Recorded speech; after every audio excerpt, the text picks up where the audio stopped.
প্রথম প্রশ্ন, রাতে দুধ খেলে কি ক্ষতি হয় দয়া করে জানাবেন। দ্বিতীয় প্রশ্ন, দুই স্ত্রী নিয়ে এক বিছানায় ঘুমানো যাবে কিনা। তৃতীয় প্রশ্ন, পায়ে নূপুর পরা কি নাজায়েজ। চতুর্থ প্রশ্ন, মহিলারা হাতে চুড়ি না রাখলে কি হয়। পঞ্চম প্রশ্ন, কালারিং বোরকা পরলে কি পর্দা হবে। আসসালামু আলাইকুম রহমতুল্লাহি ওয়া বারাকাতুহু। আলহামদুলিল্লাহি ওয়াহদা ওয়াসসালাতু ওয়াসসালামু আলা মান লা নাবিয়্যা বা'দা।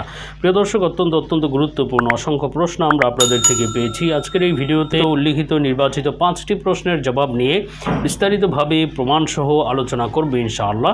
সুতরাং মনোযোগ সহকারে ভিডিওটি শেষ পর্যন্ত দেখবেন এবং আপনার কোনো প্রশ্ন থাকলে অবশ্যই কমেন্টে লিখে রাখবেন, আমরা ভিডিওর মাধ্যমে জবাব দিব ইনশাআল্লাহ। তো প্রিয় দর্শক, আমরা এই 5টি প্রশ্নের জবাব কোন কোন কিতাব থেকে দিয়েছি তথা আমাদের আলোচনার দলিল প্রমাণ কি, প্রামাণ্য গ্রন্থসমূহ কি কি। তো আমরা আলোচনা করেছি সহিহ বুখারী কিতাবের হাদিস নম্বর 2619 এবং সহিহ মুসলিমের হাদিস নম্বর 1718 এবং ফাতাওয়া হিন্দিয়া 5 নম্বর খণ্ডের 32 নম্বর পৃষ্ঠা এবং ফাতাওয়া রহিমিয়া 4 নম্বর খণ্ডের 106 নম্বর পৃষ্ঠা এবং সূরা নূরের আয়াত নম্বর 31 এবং সহিহ মুসলিম হাদিস নম্বর 2114 এবং সুনানে আবু দাউদ হাদিস নম্বর 4231 এবং সূরা আহজাবের আয়াত নম্বর 53 এবং সুনানে তিরমিজি হাদিস নম্বর 1173। তো প্রিয় দর্শক, একটি প্রশ্ন ছিল যে কালারিং বোরকা পরলে কি পর্দা হবে।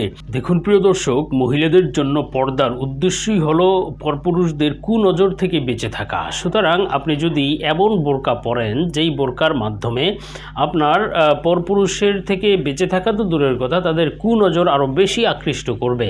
কেননা বর্তমানে এমন অনেক বোরকা রয়েছে যে সমস্ত বোরকাগুলো পরলে সাধারণ অবস্থায় যতটুকু না আকৃষ্ট হয়, ওই বোরকা পরলে তার চেয়ে বেশি আকৃষ্ট হয়। বিভিন্ন রকম ফুল দেয়া, তারপরে বিভিন্ন রকম ডিজাইন করা। সুতরাং এই সমস্ত বোরকা পরার দ্বারা, এই সমস্ত হিজাব ইত্যাদি পরার দ্বারা এতে পরপুরুষের নজর থেকে দূরে থাকা নয়, বরং আরও বেশি আকৃষ্ট হতে হয়। সুতরাং এই সমস্ত বোরকা পরলে আপনার পর্দার যে মূল মাকসাদ বা উদ্দেশ্য সেটাই নষ্ট হয়ে যায়। সুতরাং এই সমস্ত বোরকা থেকে অবশ্যই বিরত থাকা চাই, বরং বোরকা তো হতে হবে ঢিলে ঢালা এবং কোনো অনাকৃষ্টপূর্ণ, যে সমস্ত বোরকা দেখলে আকর্ষণ সৃষ্টি হয় না, আকৃষ্ট হয় না। সুতরাং এমন ঢিলে ঢালা এবং সাধারণ বোরকা পরা চাই। অন্য কোনো ডিজাইন করা, কালারিং বোরকা পরা, বিভিন্ন ডিজাইন সৃষ্টি করে তারপরে আকর্ষণ তৈরি করা, এই সমস্ত বোরকা পরা জায়েজ হবে না, এতে পর্দার সেই উদ্দেশ্যই নষ্ট হয়ে যাবে। এরপরে প্রশ্ন ছিল যে মহিলারা হাতে চুড়ি না রাখলে কি হয়। দেখুন, মহিলারা হাতে চুড়ি না রাখলে আমাদের সমাজে প্রচলিত আছে স্বামীর হায়াত কমে যায়, অথবা তার কোনো ক্ষতি হতে পারে, অথবা ওই স্বামী স্ত্রী বিচ্ছেদ হয়ে যেতে পারে। অনেক ধরনের কুকথা বর্ণিত রয়েছে। এই সমস্ত কথাগুলো কোনোটাই নির্ভরযোগ্য নয়, বরং সম্পূর্ণ ভিত্তিহীন কথা। বরং যদি স্ত্রী চুড়ি ব্যবহার করতে পারে, ব্যবহার করা নিষেধ নয়, ব্যবহার করবে সে সৌন্দর্যের জন্য, স্বামীকে সেই সৌন্দর্য দেখাবে, এটি তার সৌন্দর্যের একটি মাধ্যম হতে পারে। কিন্তু এটি ব্যবহার না করলে কোনো ক্ষতি হবে, এই সমস্ত কোনো কথা সহি নয়, বরং এই সমস্ত কথা বানোয়াট কথা। এরপরে প্রশ্ন ছিল পায়ে নূপুর পরা কি নাজায়েজ। দেখুন, পায়ে নূপুর পরা জায়েজ কি নাজায়েজ বিষয়টি নির্ভর করে যে আপনি কোন জায়গায় বসে বা কোথায় বসে পায়ে নূপুর পরছেন। যদি আপনি এমন জায়গায় পায়ে নূপুর পরেন যেখানে শুধু আপনার স্বামী রয়েছে, অথবা আপনার সাথে যারা দেখা সাক্ষাৎ করা জায়েজ, আপনি ঘরে রয়েছেন, আপনার বাবা ভাই, এদের কাছে যদি আপনি পায়ে নূপুর পরেন এবং তারা যদি সে আওয়াজ শুনে, এতে কোনো সমস্যা নেই। তবে শর্ত হলো পরপুরুষের কানে না যেতে হবে। আর যদি আপনি পায়ে নূপুর এমন জায়গায় পরেন যেখানে পরপুরুষের আনাগোনা রয়েছে, আপনি পায়ে নূপুর পরে রাস্তায় বের হলেন, এটি জায়েজ হবে না, বরং এটি হবে গুনাহের কাজ অবশ্যই। কেননা এতে পরপুরুষের নজর আপনার প্রতি আকৃষ্ট হবে এবং আপনার প্রতি তাদের আগ্রহ সৃষ্টি হবে, এটা অবশ্যই একটি গুনাহের কারণ হয়ে দাঁড়াবে।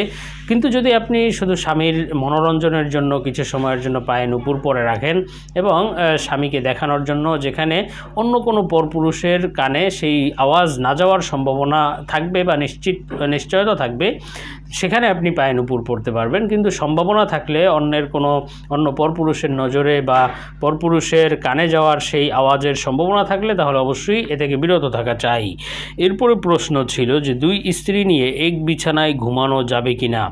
দেখুন, 2 স্ত্রী নিয়ে এক বিছানায় ঘুমানো যাবে কি না বিষয়টি নির্ভর করে যে আসলে 2 স্ত্রী তো আপনার জন্য দোনোজনই আপনার জন্য বৈধ এবং আপনার সাথে দেখা সাক্ষাৎ তাদের সম্পূর্ণ সব কিছুই বৈধ। সেক্ষেত্রে প্রশ্ন যদি শুধু 2 স্ত্রীকে নিয়ে শয়ন করার প্রশ্ন হয় তাহলে এটা জায়েজ, 2 স্ত্রীকে আপনি নিয়ে এক বিছানায় ঘুমাতে পারবেন। কিন্তু যদি সহবাসের প্রশ্ন হয় তাহলে এক্ষেত্রে একটা বিষয় রয়েছে, সেটা হলো এক স্ত্রী, আপনার তো দোনোজনকে দেখা জায়েজ, কিন্তু এক স্ত্রীর জন্য অপর স্ত্রীর সতর দেখা জায়েজ নেই। সুতরাং এই কাজটি করতে গেলে বা এমন কোনো সতর উন্মোচন হওয়ার সম্ভাবনা থাকলে তাহলে কিন্তু একে অপরের সতর দেখে ফেললে এতে তাদের গুনাহ হবে। সুতরাং এই কাজটি করা যাবে না, বরং সতর না দেখে এটি লক্ষ্য রাখতে হবে এবং এই সমস্ত থেকে এবং আরেকটি বিষয় হলো এটা করতে গেলে নির্লজ্জতার একটা বিষয় রয়েছে। সুতরাং এই কাজ থেকে বিরত থাকা চাই, তবে এক বিছানায় শয়ন করা এটি বৈধ হবে, জায়েজ হবে, গুনাহ হবে না। এরপরে প্রশ্ন ছিল যে রাতে দুধ খেলে কি ক্ষতি হয়, দয়া করে জানাবেন। দেখুন, অনেকে মনে করে রাতে দুধ খেলে বিভিন্ন ধরনের ক্ষতি হতে পারে, ক্ষতি হওয়ার সম্ভাবনা আছে। এই সমস্ত কথাগুলো বানোয়াট কথা, এর কোনো ভিত্তি নেই। বরং আপনি দুধ খাওয়া এটি যখন আপনি ইচ্ছা তখন খেতে পারেন। তবে হ্যাঁ, শয়ন করার আগে বা রাতে ঘুমানোর আগে কোনো ভারী খাবার গ্রহণ না করা এটি ডাক্তারদের মতে একটি গ্রহণযোগ্য বিষয়। কেননা তখন হজম শক্তিতে প্রভাব পড়ে এবং তখন আপনার হজম ক্রিয়ায় বাধাগ্রস্ত হতে পারে রাতে দুধ অথবা ভারী কোনো খাবার খেলে। সুতরাং এই থেকে আপনি রাতে দুধ না খেতে পারেন, তবে এতে কোনো আলাদা কোনো ক্ষতি হবে, অমঙ্গল হবে ইত্যাদি এই সমস্ত কোনো কথা সহি নয়। তো প্রিয় দর্শক, আশা করি বিষয়গুলো বুঝতে পেরেছেন। আল্লাহ তাআলা বুঝার এবং আমল করার তৌফিক দান করুন। আল্লাহুম্মা আমিন।